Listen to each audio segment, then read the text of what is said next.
This is the moment a single rejection triggered the largest reorganization of global trade architecture since the World Trade Organization was founded in 1995.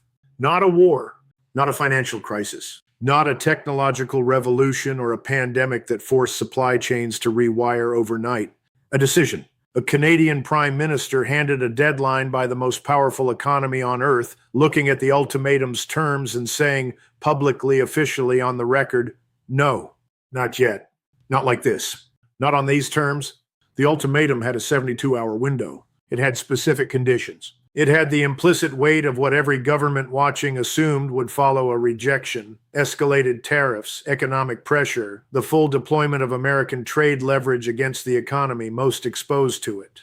The calculus that Washington had run suggested Carney would fold before the window closed. Every economic model said the cost of refusal was too high. Every precedent from the previous 18 months of American trade pressure suggested that the American position, once stated as an ultimatum, had never been rejected without the rejecting party eventually capitulating. Carney rejected it at hour 19, not at hour 71, with the deadline closing and last-minute negotiations buying a face-saving exit.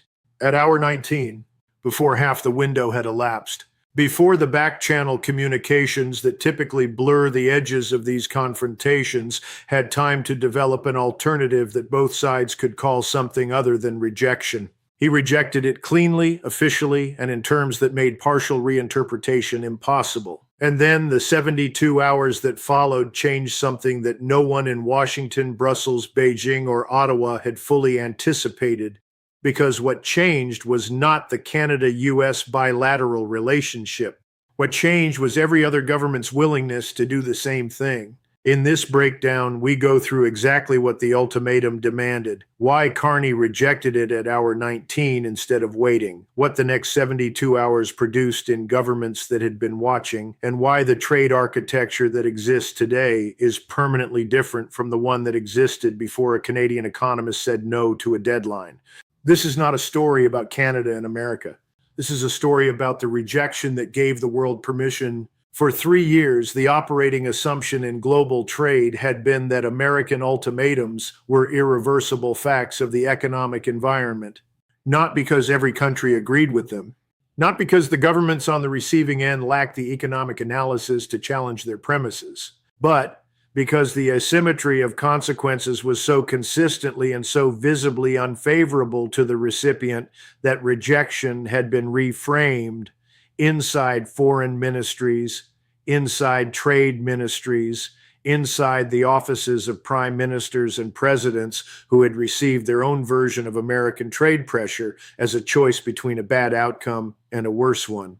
The European Union had managed, South Korea had accommodated, Japan had adjusted, Mexico had renegotiated. Every major trading partner of the United States had found a version of the same response, enough flexibility to reduce the immediate pressure, enough face-saving language to describe it as a deal rather than a capitulation, and enough ongoing relationship management to prevent the confrontation from escalating into something that permanently damaged the economic relationship they all ultimately still needed. That pattern, accommodation under pressure, dressed in the language of mutual agreement, had become the established response to American trade ultimatums so reliably that Washington had built its negotiating posture around it.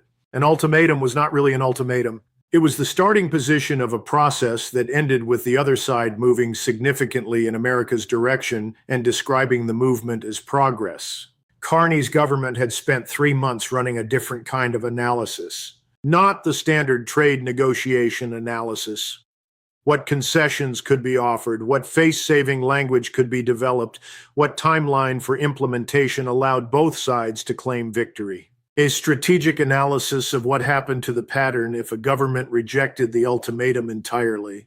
Not modified it, not negotiated around its edges, not accepted it quietly, rejected it publicly before the deadline created the maximum pressure that ultimatums depend on.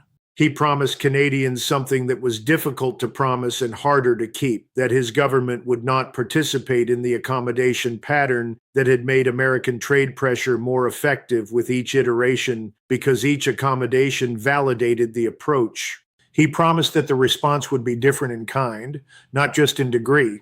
That the specific posture that other governments had found impossible to sustain, rejection rather than managed accommodation, would be the Canadian posture, and that the Canadian economy was more resilient and the Canadian political mandate more durable than Washington's models had accounted for. The gamble was that rejection at hour 19 rather than accommodation at hour 71 would produce not just a different outcome for Canada, but a different global environment for every government that had been watching the pattern and waiting for someone to break it. The ultimatum arrived through formal diplomatic channels at 8 and 8 a.m. on a Monday. Its terms were specific and its deadline was explicit: 72 hours for Canada to confirm acceptance of a revised trade framework that would modify 3 provisions of the USMCA in ways that the American side had been pushing for through multiple rounds of informal negotiation and that Canada had consistently declined to accept. The 3 provisions were not minor administrative adjustments. They touched on Canadian supply management in dairy, the system Carney had publicly and specifically defended in his 41-minute press conference. They touched on Canadian content requirements in the digital economy, provisions that protected Canadian cultural and media industries from complete American platform dominance.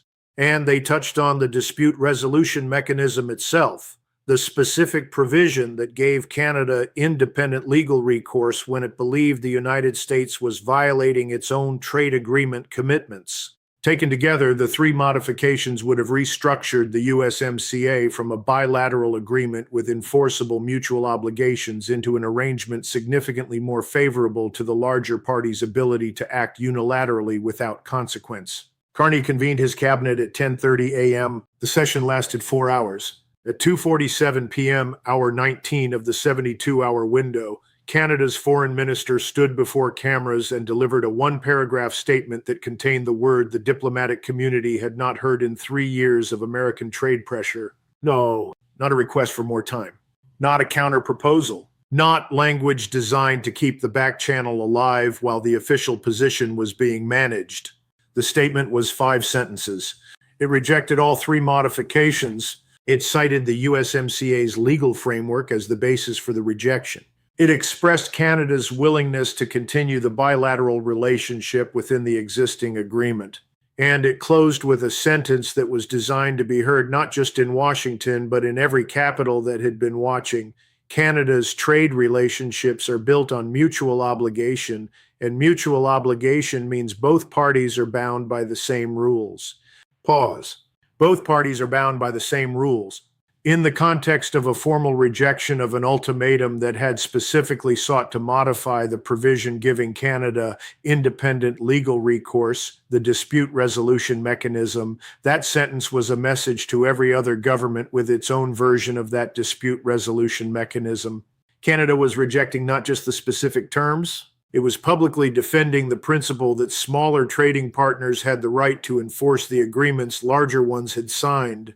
While the statement was being transmitted through official channels to Washington, something else was simultaneously happening in 3 other foreign ministries. The European Union's Trade Office, which had received informal signals of the Canadian ultimatum's existence 2 days earlier, had been preparing 2 documents in parallel: a response for the scenario in which Canada accepted the modifications, and a response for the scenario in which Canada rejected them. The Canadian rejection document was finalized within 90 minutes of the foreign minister's statement.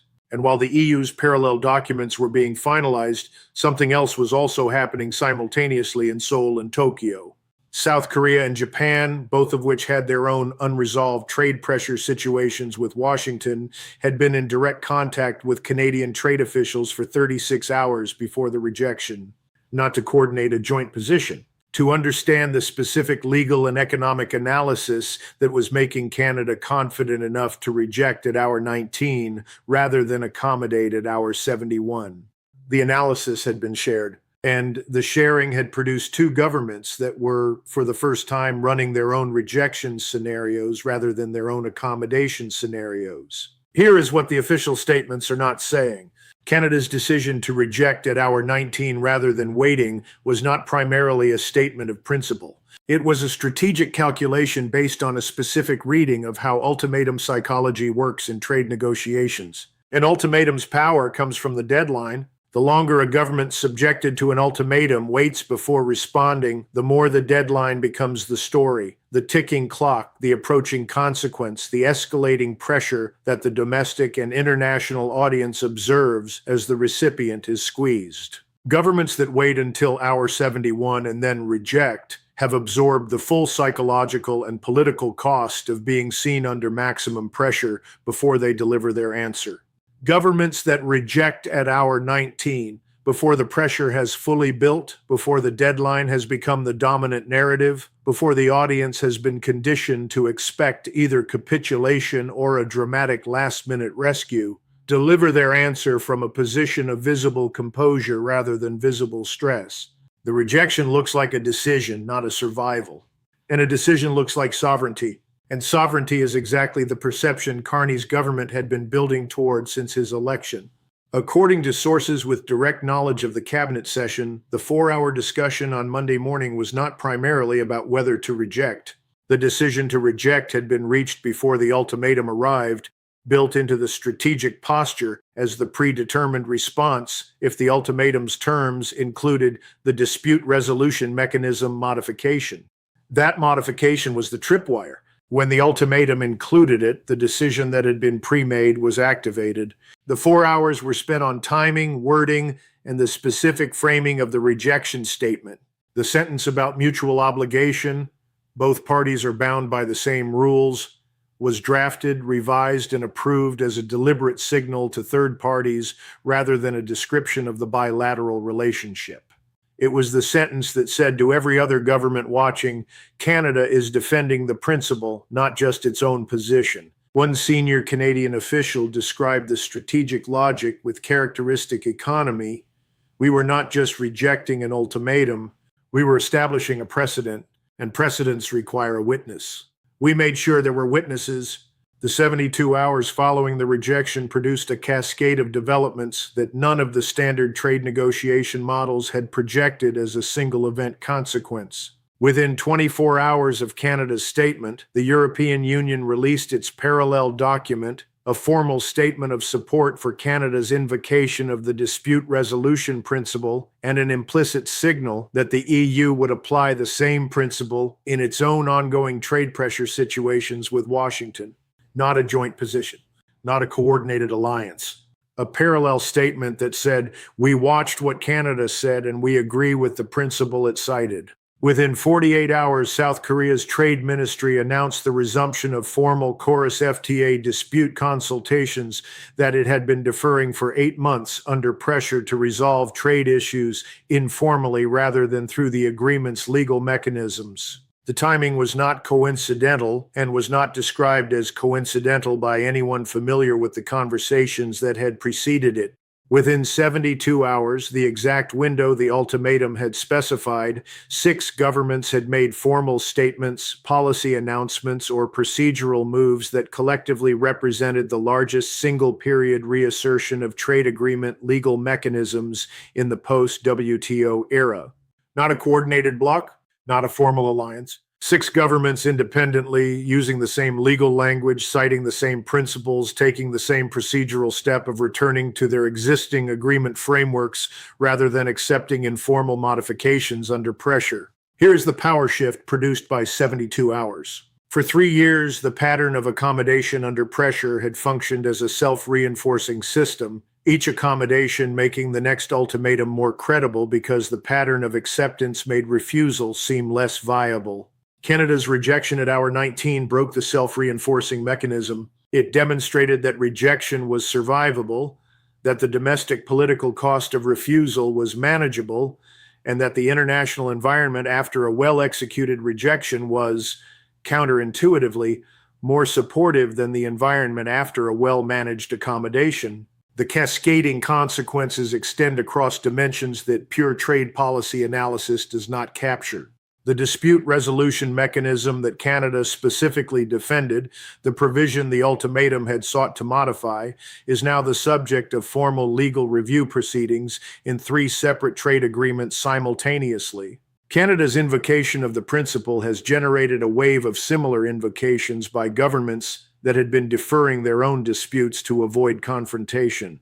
The legal caseload building inside international trade arbitration panels reflects not just Canadian assertiveness, but the permission structure that Canada's rejection created for governments that had been accumulating grievances without the political cover to act on them. The domestic political consequences in multiple countries are also moving in directions that conventional trade analysis had not modeled. Governments that had been criticized domestically for accommodating American trade pressure have new political space to reframe their positions, not by rejecting their own previous accommodations, which is politically difficult, but by aligning with the legal principle Canada articulated and applying it prospectively. The principle gives them language their domestic audiences can support, which is the political prerequisite for changing trade posture. American businesses operating in Canada and in the 6 countries that made parallel moves are absorbing the practical consequences of a trade environment where formal agreement mechanisms are being invoked rather than informally managed. Legal clarity and informal management produce different operational environments. Legal clarity produces predictability. Informal management produces flexibility. American businesses that had benefited from informal management are discovering that the transition to legal clarity changes the conditions of market access in ways that are not uniformly favorable to the party that had been accustomed to informal advantage. The 72-hour window that opened with an ultimatum and closed with 6 parallel government actions is not just a chapter in the Canada-US trade relationship. It is a turning point in the history of how smaller economies defend themselves within international trade frameworks, a demonstration that the enforcement mechanisms built into trade agreements are not academic provisions for use in theoretical disputes, but operational tools whose invocation, when executed with sufficient clarity and sufficient political will, produces outcomes that pure economic pressure cannot override. You can issue an ultimatum with a 72-hour window. You cannot control what the window's rejection produces in the governments that were watching to see if rejection was possible. You can build 3 years of accommodation precedent. You cannot make the first clean rejection of that precedent unhappen once it has occurred in public, on the record, with an audience that was specifically waiting for it. You can model the economic cost of refusal. You cannot model the political environment that a well-executed refusal creates for every government that receives its own version of the same pressure. Watch the 6 parallel government actions over the next 60 days. If the formal dispute consultations, legal mechanism invocations, and procedural reassertions that followed Canada's rejection within 72 hours produce substantive legal outcomes, actual panel findings, actual arbitration decisions, the trade architecture change is structural rather than rhetorical. Structure is durable. Rhetoric fades. Watch the American trade policy response to the cascade. If Washington recalibrates its approach to trade ultimatums, becoming more selective about when and how it deploys the mechanism, it will signal that the cost-benefit calculation has changed.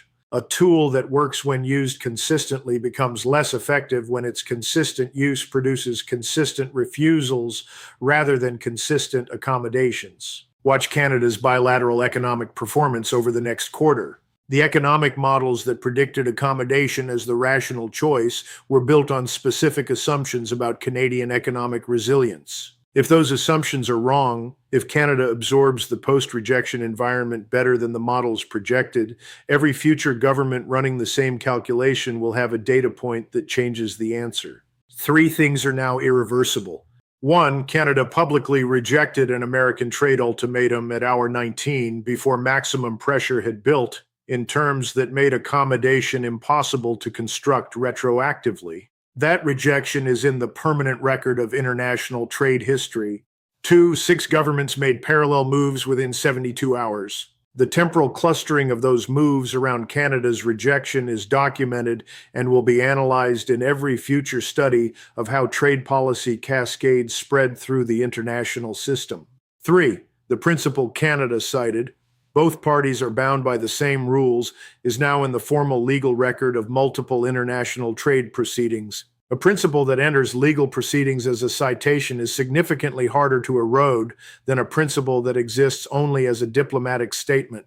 Subscribe. The legal outcomes of the parallel government actions, the American trade policy recalibration, and Canada's bilateral economic performance are all developing over the next 60 days. I will track every significant development the moment it becomes visible.